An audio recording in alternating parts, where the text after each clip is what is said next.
18th Lok Sabha. I stand here on behalf of my party. Mr. Prime Minister, Honorable Prime Minister, I would really request you, since you've been here for the better half of 1 hour, ये भी सुनते हुए जाइए sir, डरिए मत sir, डरिए मत, 2 बार आ गए sir. You came to my area twice during the campaign, sir. आज तो सुन के जाइए sir. Never mind, my bad luck. Honorable Speaker, sir, Rahul. Honorable Speaker, sir, my esteemed colleagues in this newly constituted 18th Lok Sabha, I stand here on behalf of my party, the All India Trinamool Congress. कोई बात नहीं, वो मेरे LOP है, वो already मुझे सुन चुके हैं, वो मेरे LOP है. Honorable Speaker, sir, my esteemed colleagues, in this 18th Lok Sabha, I stand here on behalf of my party, the All India Trinamool Congress, to speak on the Honorable President's address. The last time I stood here, sir, I was not allowed to speak. आप लोगों ने अरे let me finish. Dimple, let me finish. Guys, ignore. Let me finish. And जिसको जाना है, please जाइए, no problem. The last time I stood here, I was not allowed to speak. But the ruling party has paid a very heavy price for throttling the voice of one MP. मुझे बैठाने का चक्कर में जनता ने आपके 63 सदस्यों 63 जन को परमानेंटली बैठा दिया. You have gone down from 303 to 240. In my maiden speech in the Lok Sabha in June 2019, I spoke on the 7 signs of fascism that were taking over this country. 5 years to the date, on June 27, 2024, this House saw the unprecedented scene of the marshals welcoming the President of India, the Honorable President, with a Sengol in their hand. The Sengol is a symbol of the supreme authority of a monarch. It has no place in the temple of a constitutional democracy. But, Honorable Speaker, sir, it is understandable why this happened. Because the BJP has still not understood that their 303 brute majority, their Rajtantra, has been reduced to a 240-seat minority by the Loktantra. They are still living in the world of the Sengol. This sudden changed reality, this new reality, is yet to sink in for the treasury benches and especially for the speechwriters of the Honorable President's address. The speech that the Honorable President read out, she said, the people of India have elected a stable government with a clear majority. Please do not embarrass the office of the President by using poorly edited cut and paste versions of old speeches. This is not a stable government. It depends on multiple allies with a history of U-turns. It has not got a simple majority. The BJP is 32 short of 272. It is going to be a very hard landing for the treasury benches, as was obvious today. This time, there are 234 warriors this time, firmly united, and we have walked through fire to walk through these doors, so you will not be able to shut us up this time the way you did last time. There are numerous statements in the Honorable President's address that defy even a tenuous link to truth and to reality. Like in my 2019 maiden speech when I spoke in 7 signs, today I have picked out 6 themes from the Honorable President's address, and I will analyze how each of them is an exercise in fallacy and exercise in untruth. The address covers many issues, but I have chosen 6 themes. The first theme, the Northeast. The Honorable President's address says that the government has increased allocation for the Northeast by 4 times, has worked for increased and lasting peace in the area. Now, I have one question. Why is the word Manipur nowhere in the speech? Why do we refer to the generic Northeast?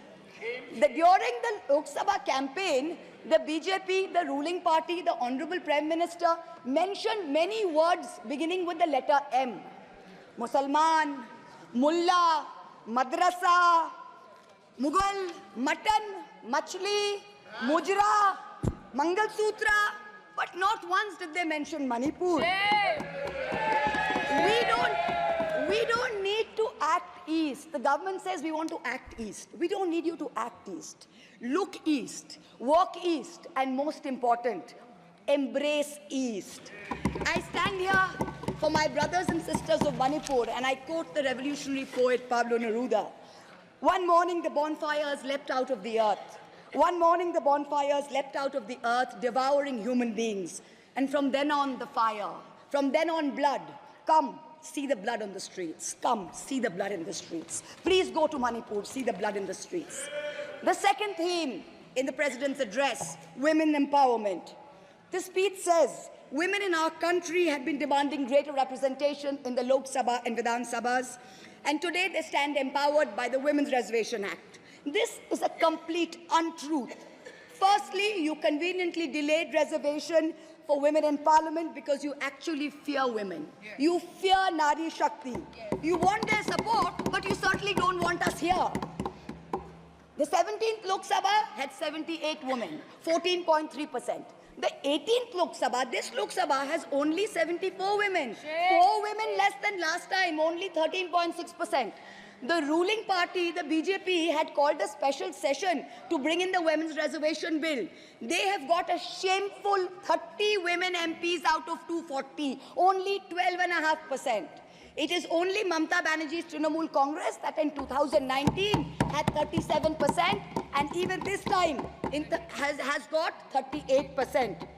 The President's address talks of a comprehensive campaign by the government to enrich and make 3 crore women Lakhpati Didis.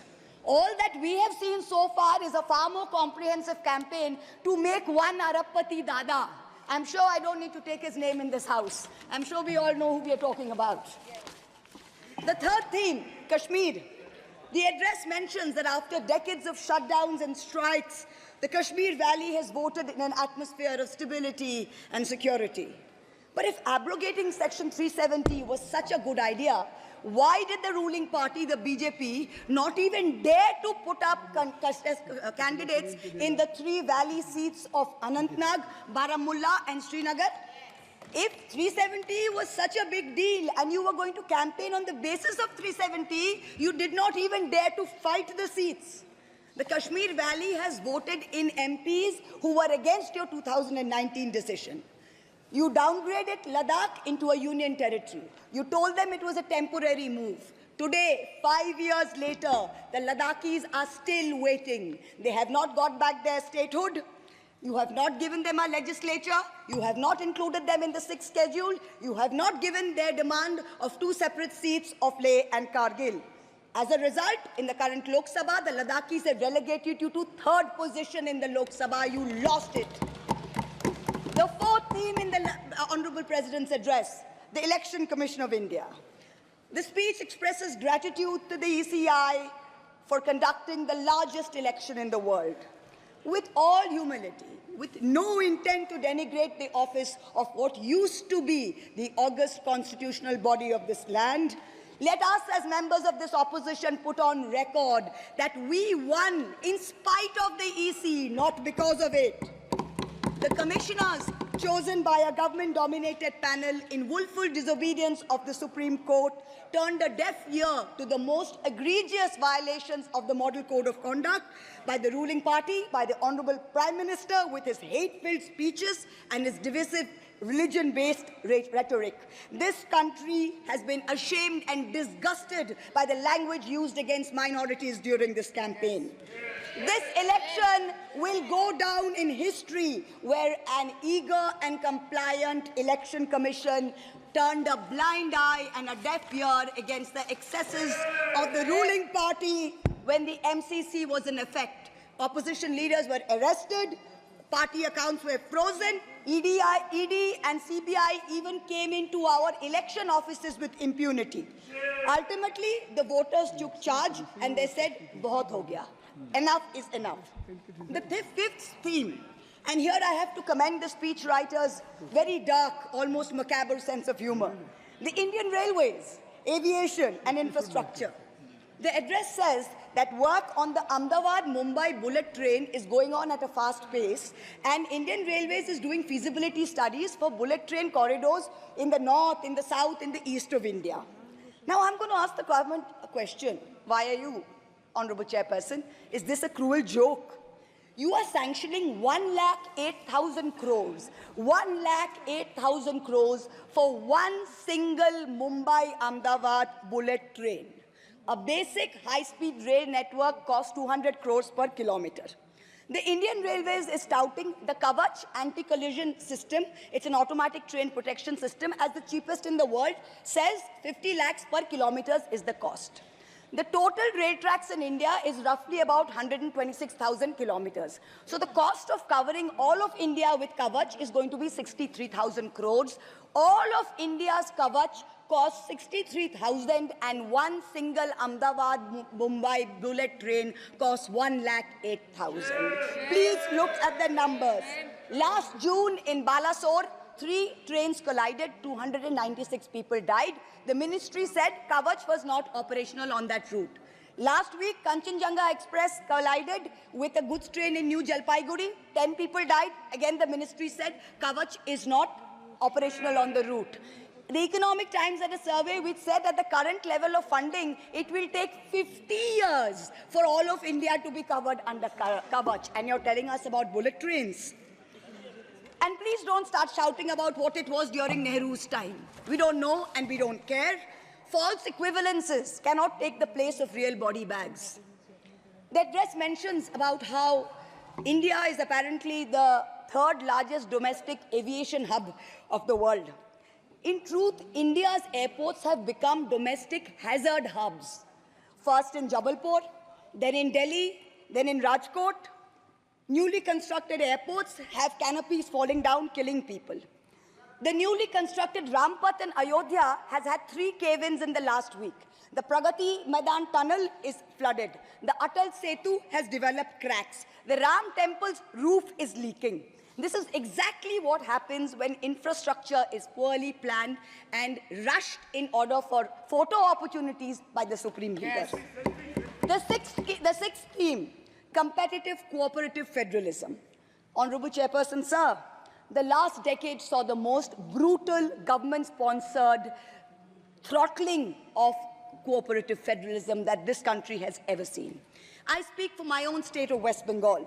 The centre has withheld 7,000 crores in Manrega funds. 17 lakh households have been deprived for work already done.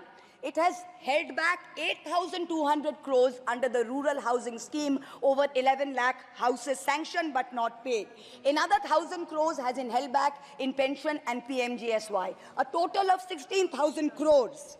When we went to meet the Rural Development Minister, we were dragged out by the Delhi police and bundled into prison vans. Last week, as a delegation, we went to meet with Atishi of the AAP, who was on hunger strike. Look at what is happening in the AAP government in Delhi today. The Aam Aadmi is in power in Delhi. There was a 1994 water sharing agreement which mandated Haryana to release 613 million gallons of water per day to Delhi. Haryana is run by the BJP government, and they have reneged on this agreement. They are releasing 100 million gallons less per day, as a result of which 28 lakh people in Delhi are having to go without water per day. This government's competitive cooperative federalism seems to be an exercise in how to compete on how to choke opposition-run states. भैया हमको बैठाना आप पे बहुत भारी पड़ा, हमको मत बिठाइए, बहुत भारी पड़ा आप पे, बहुत भारी पड़ा. The government spent the past 5 years. Honourable member, kindly address to the chair. The government spent the first 5 years in almost perfecting an elected autocracy.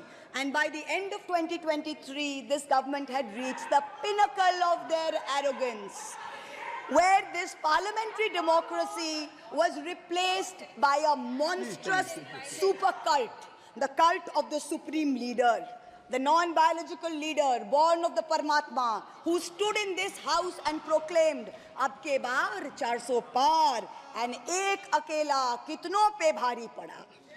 This was the turning point. This was the turning point when the destiny of the ruling party changed. Whether in Greek mythology, whether in Indian mythology, if you act with arrogance towards the gods, you will be punished. We have 33,000 gods in India. But in our democracy, the most supreme of them is the Gana Devata, the Lord of the people, and they have punished you. You may have formed a government again, but yours is a Pyrrhic victory, a victory which inflicts such a devastating toll on the victor that it is tantamount to a defeat. In Bengal, the supreme leader started his Vijay Sankalp Yatra on March 1st in the constituency of Arambagh, then came to Krishnanagar, then came to Barasat, ended on May 29th in Calcutta. मेरे ऊपर तो विशेष कृपा की उन्होंने दो बार आए. The BJP lost all these seats. The Honorable Prime Minister did 23 campaign meetings in Bengal and lost in 20 seats. In Maharashtra, the Honorable Prime Minister campaigned in 18 seats. The NDA lost in 15 of them. एक अकेला कितनों पे भारी पड़ा. In Punjab, he campaigned in Hoshiarpur, in Jalandhar, in Patiala, in Gurdaspur. The BJP all lost all the 4 seats. एक अकेला कितनों पे भारी पड़ा. In Rajasthan, he campaigned at Banswara with the most disgraceful references to Muslims. In outright violation of the law, the EC kept quiet. Not only did the BJP lose Banswara by over 2 lakh votes, the BJP, which had won 25 on 25 in 2019 and won the state government only months ago, came down to 14 seats. Ek akela kitno pe bhari pada. 3 states, Uttar Pradesh, Maharashtra and Bengal, account for 170 seats. That is exactly 1/3 of India. The BJP won in only 54 of them. Ek akela kitno pe bhari pada. In 2019, the Prime Minister, the Honorable Prime Minister, had taunted the now leader of the opposition by saying that he must have used a microscope to find that one single seat in India where the minority were in majority. Honorable Chairperson, sir, it is so ironic that today the majority needed no microscope to turn the BJP into a minority. जहाँ भी majority है, वहीं आप ही minority बन गए. आप तो घुस-घुस के मारने वाले थे ना, इस बार तो जनता ने घुस-घुस के मार दिया. The treasury benches have always claimed that the opposition lacked in hard work and in merit. We are all part of a Parivarvad. We are dynasts. Whereas they are proud to be part of a meritocracy. They are proud to be part of a Modi ka parivar. How ironic is it today that 20 ministers in the union cabinet are dynasts? How ironic is it that the Honorable Prime Minister has to take to social media himself to tell people that no, it is not Modi ka parivar, it is NDA, the Nitish Naidu Dependent Alliance. In January, the Honorable Prime Minister consecrated the unfinished Ram temple in Ayodhya. He said he was tasked with the divine duty of bringing Ram Lalla home. The Ram Mandir was going to ensure that not only would the BJP cross 400 seats, but that this government would last 1,000 years. The last time in history that we heard of a 1,000-year vision was during the Third Reich. This was the second time that we've heard of it. But then ultimately, Lord Ram said, stop, not in my name. Oti dorpe hoto Lanka.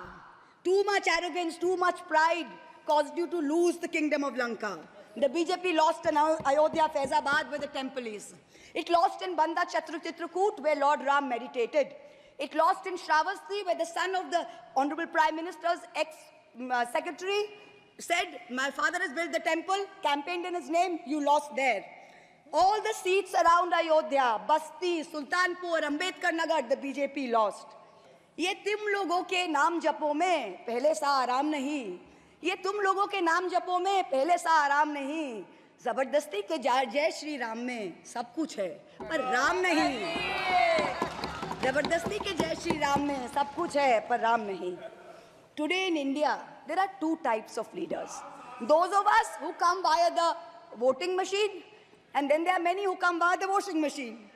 There are still people who say, wait, you don't know Modi ji. Wait 6 months and see. The BJP will get 300 members. To them I say, no, this will not happen this time.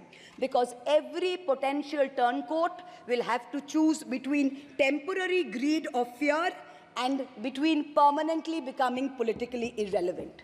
So you can accept a temporary offer of a ministry, you can accept a temporary settlement of an existing trumped-up CBI or ED case, and you can switch parties. But when you go back to the electorate will punish you. Most turncoats have been punished by the electorate. Also this time, India has very large, solid bloc components. The Congress has 100 seats. SP has 37 seats. Trinamool has 29 seats. DMK has 22 seats. NCP and UPTA have 17 seats. So this is not a ragtag bunch of members that you can lure away. This is a solid bloc. So yes, it's a question of time. But the question is not whether they will get 300. The question is when people will join us and we will cross 272. The ruling party's politics have always been along the lines of religious hate and ethnic divisiveness. But even at the height of their power, when they got 303 seats, 1 out of 2 Hindus had not voted for the BJP. This time, even in their core Hindi heartland, their core voters have deserted them. The Muslims in India, over 250 of them, called infiltrators, called terrorists in the land of their birth, waited silently, patiently, and bided their time. And in one voice during this election, in every state, they stood up and they told the government, and I quote the poet Puneet Sharma, "Hindustan se mera seedha rishta hai. Tum kaun ho be? Tum kaun ho be? Kyun batlau tumko? Kitna gehra hai?" The Dalits, whom the BJP paid lip service to for so many years, realized that even the talk of 400 seats meant that Baba Sahib Ambedkar's constitution was in danger, and they deserted the party. The Marathas, whom the BJP coalition had tried so desperately to woo, realized that their promises were worth nothing. The BJP and its allies lost 7 out of 8 seats in Marathwad. The Jats, the careers of their youth at risk with this ill-conceived Agniveer scheme, their farming livelihoods threatened, their female wrestlers manhandled. They vented their ire at the ballot box. Ultimately, it was the BJP's policies of exclusion, not inclusion. You wanted to exclude everybody, and that was your undoing. You didn't need Muslims. You trampled on Dalits. You ignored farmers. You ignored Jats. You marginalized Kashmiris. Well, they consolidated their voice during this election pan-India, and today they don't need you. That's the message they've given you during this election. ये देश ही अपना हासिल है जहां राम प्रसाद भी बिस्मिल है. मिट्टी को कैसे बांटोगे? सबका ही खून तो शामिल है. That's what they said. You can't divide us. You can't do it anymore. This new India, this new frame of reference is going to be very hard for a lot of interest groups. Perhaps the first casualty is the legacy media.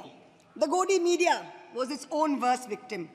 The brown-nosing TV anchors and online trolls lied, spread fake information, amplified the government's propaganda.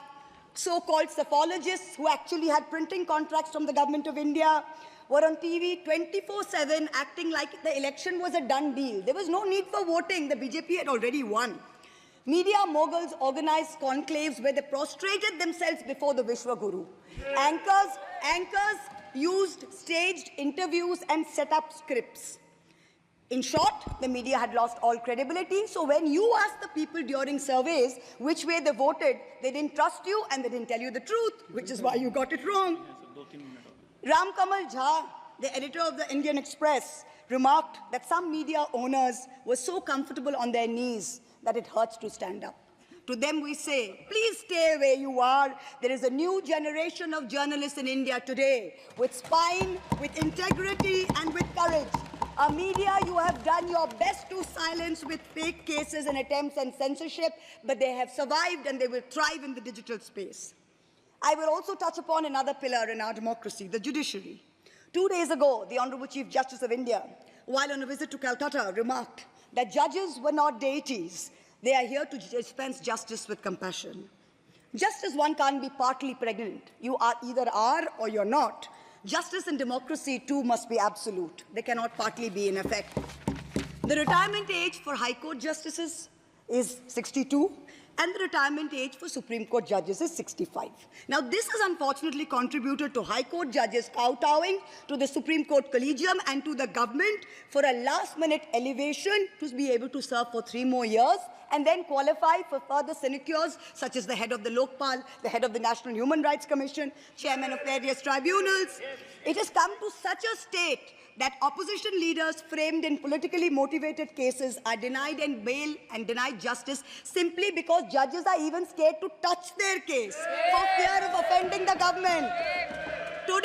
Today I say, the poorest people in India who have perhaps the most to lose from offending the government in power, they have shown spine and risen to the occasion. Your lords and ladyships, heed thy inner voice, have a spine, rise to the occasion.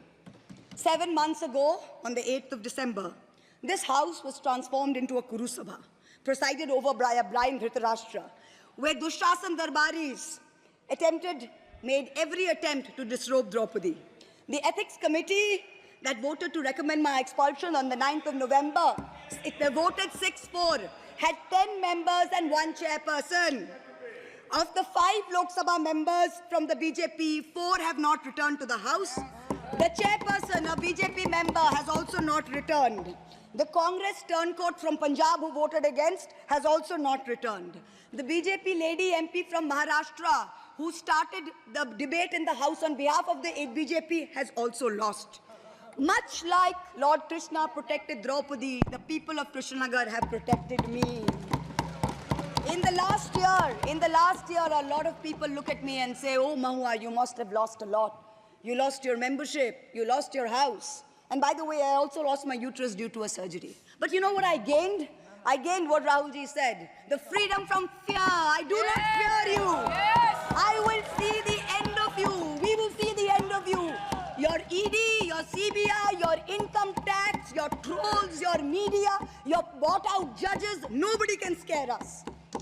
The people of India are patient. They will wait patiently for this government to fall. And I hope that whoever writes the next speech for the Honorable President of India will give her the respect and the honor due by not filling it with falsity.